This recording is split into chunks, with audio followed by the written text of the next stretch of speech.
अगर आज रात ईरान पे हमला हो जाता है तो क्या होगी अमेरिका की स्ट्रेटेजी? कौन सी मिलिट्री साइट्स होंगे और कौन से वो वेपन प्लेटफॉर्म्स होंगे जो इस स्ट्राइक में मुख्य भूमिका पालन कर सकती है?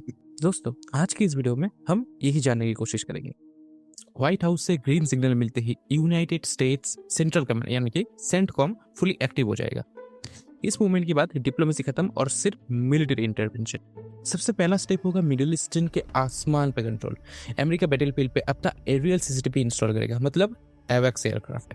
एवैक्स डिप्लॉय होते ही अमेरिका का फ्लाइंग ऑयल टैंकर्स यानी कि KC-135 and KC-46 middle east की तरफ मूव करेंगे।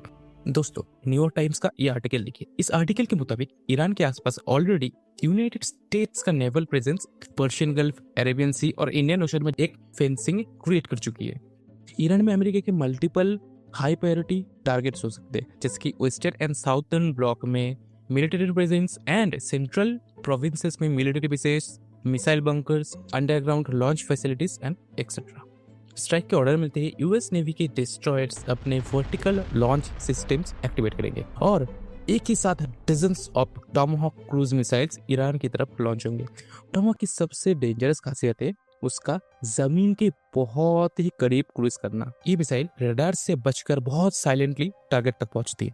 दोस्तों, ईरान के पास रशियन ओरिजिन के S-300 मिसाइल डिफेंस सिस्टम्स मौजूद है, हाईली कैपेबल, लेकिन सैचुरेशन अटैक के सामने रिस्पॉन्स विंडो एक्सट्रीमली कम हो जाती है। Air defence network gradually blind हो जाता है और